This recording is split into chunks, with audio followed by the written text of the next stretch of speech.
Hi, I'm Olivia. At first, life was incredible. I had just been promoted to senior marketing manager at one of Seattle's top tech firms, and my husband, John, and I had finally saved enough for a down payment on our dream home. With John working as a software developer, our dual incomes gave us a comfortable lifestyle. We were the picture of a young, thriving professional couple living the dream. Then there was Karen. Karen, my mother-in-law, seemed sweet during my courtship with John. She brought homemade cookies to family gatherings and asked me about my career with what I thought was genuine interest. I should have noticed the glint in her eyes when John mentioned my promotion. Family is everything, she'd say at Sunday dinners, stirring her coffee with a knowing smile. We support each other, no matter what. The first red flag appeared at Easter dinner, 3 months after our wedding. John tells me you're making six figures now, sweetheart, Karen announced, her voice slicing through the chatter at the table. Everyone paused mid-bite. You know, your cousin Jessica is struggling with her student loans. Mom, we talked about this, John said, his voice faltering just enough to betray his discomfort. Karen wasn't fazed. I'm just saying we're family. When I was young, we all pitched in. Your Aunt Mary paid for my nursing degree. Her tone dripped with Oscar-worthy guilt. I kept my composure. We're saving for our future right now, but I can help Jessica with her loan applications if she'd like. The look Karen gave me could have curdled milk. That was just the beginning. After that, the subtle jabs started. Comments about how young couples today were so selfish. How real families shared everything. How she'd raised John to understand family obligations. At every gathering, Karen would corner me in the kitchen, recounting tales of relatives who abandoned the family by refusing to share their wealth. She began showing up unannounced at our house with sob stories about distant cousins and their financial woes.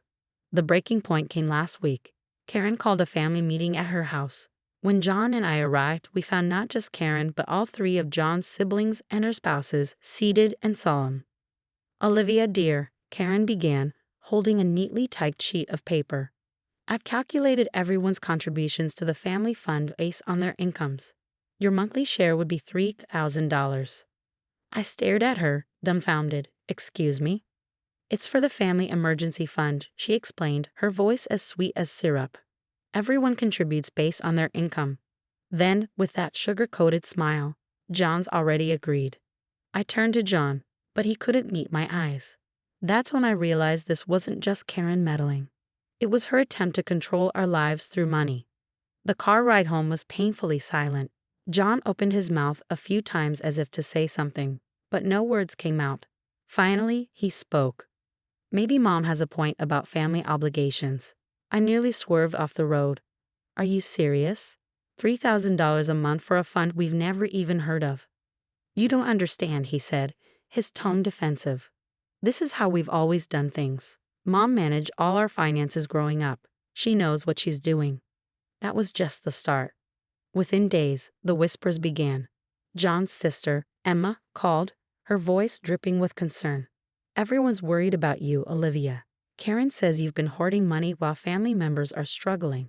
At family gatherings, the shift was palpable. Relatives who once chatted warmly now avoided me. Conversations stopped abruptly when I entered the room. Karen had been busy spreading her narrative. Did you know Olivia bought a designer purse while poor Jessica might lose her apartment?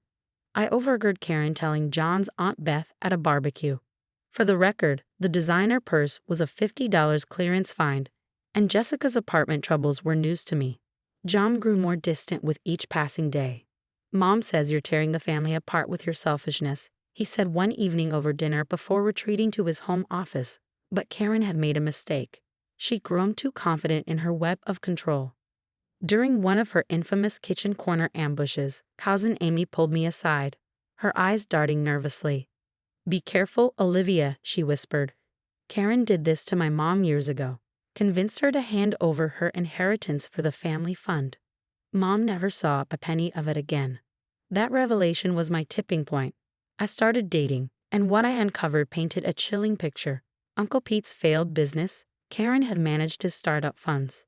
Aunt Sarah's mysterious debt that forced her to sell her house. Another case of Karen's financial help. A pattern emerged. Karen targeted successful family members. guilted them into contributing to her so-called family fund, and somehow the money always disappeared into nebulous emergencies no one could quite explain. Then came the final straw, Karen's emergency family intervention. We were all gathered in her living room, the air thick with tension. This time, she'd outdone herself, presenting a full PowerPoint of my supposed selfishness, complete with doctored receipts and fabricated luxury purchases.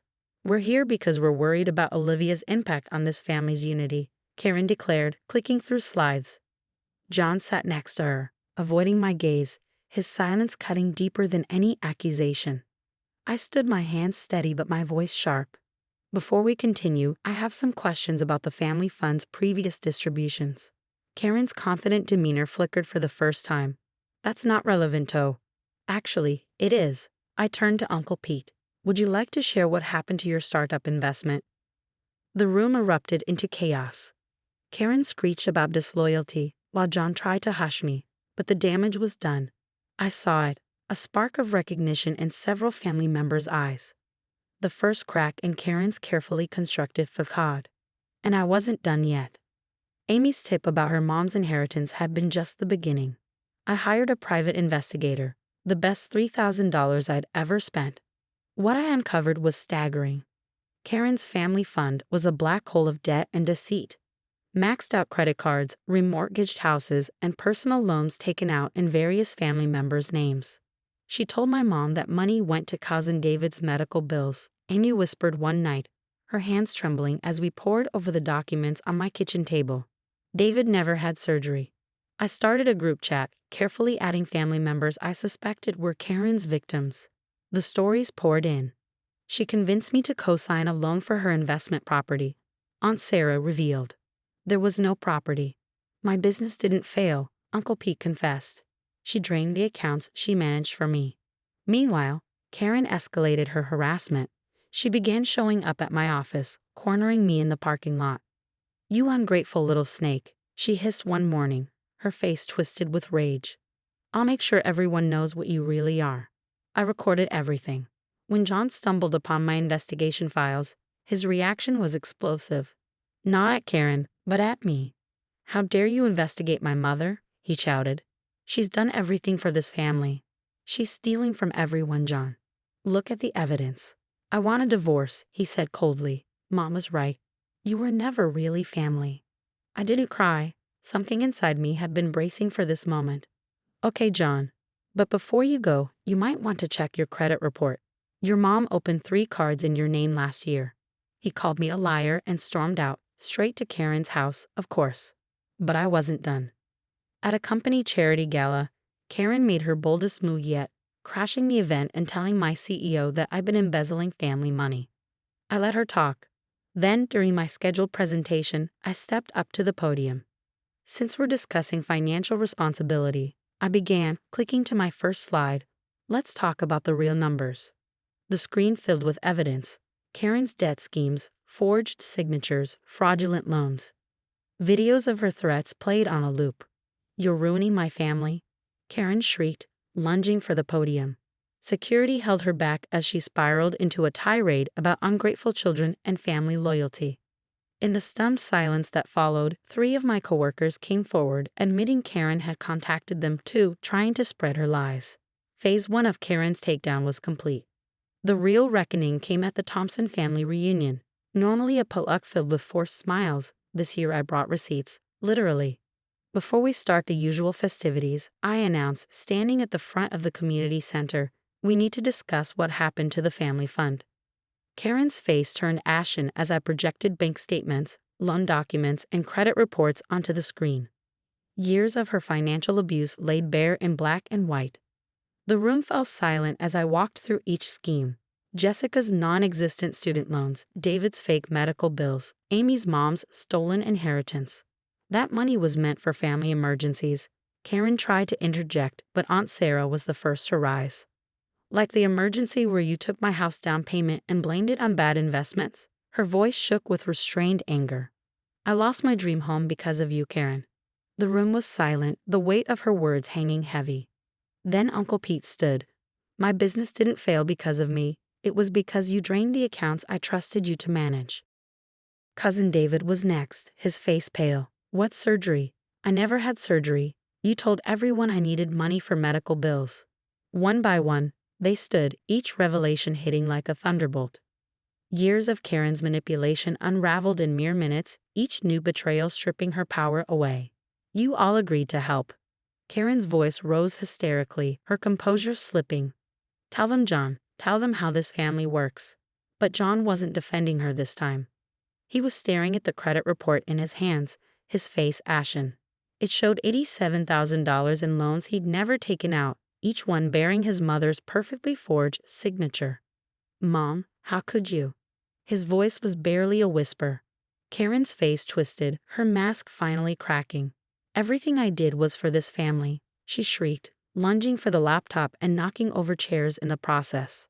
You're all ungrateful. I controlled this family for 30 years. The room went silent, her unintentional confession echoing. Karen froze, realizing what she just admitted. The fallout was swift and spectacular. Within hours, 3 families contacted lawyers. John, finally confronting reality, discovered that his savings had been drained. His mother had secretly accessed his accounts. He'd lost everything enabling her schemes. Olivia. John approached me after the chaos, looking hollow and broken. I should have listened. Yes, you should have, I said. I felt no satisfaction, just relief. Good luck with the credit fraud charges. Karen's empire crumbled in weeks. Family members cut contact entirely. Her church asked her to step down from the charity board. Her country club friends abandoned her once her schemes came to light. Last I heard, she downsized to a small apartment, her assets frozen pending investigation. As for me, that promotion I mentioned at the beginning of this story turned into a full executive position. My CEO said, anyone who can handle a crisis like that deserves a spot in upper management. I sold the house John and I had planned to share and bought a sleek downtown condo just for me. Amy and several cousins are regular dinner guests now. Our bonds have grown stronger without Karen's toxicity. Sometimes healing means burning bridges and building new ones. The divorce papers came through last week. John tried one last time. We could start over, he texted. I left him on read. Instead, I took myself to Hawaii. The ocean view from my hotel room is stunning, and the Mai Tai I'm sipping tastes like freedom. Because sometimes the best revenge isn't about getting even. It's about breaking free and thriving on your own terms. After all, family is everything, right, Karen? What would you have done if you were John? Would you stand by a manipulative parent who opened credit cards in your name and drained your savings? Or support a spouse who uncovered the truth? Drop your thoughts in the comments. Let's talk about family loyalty versus protecting yourself from toxic manipulation. Would you ever give someone like Karen a second chance? If you enjoyed this story of financial manipulation and sweet revenge, consider subscribing for more real-life drama and satisfying karma. Don't forget to hit that like button and turn on notifications so you never miss an installment of Family Karma Served Cold.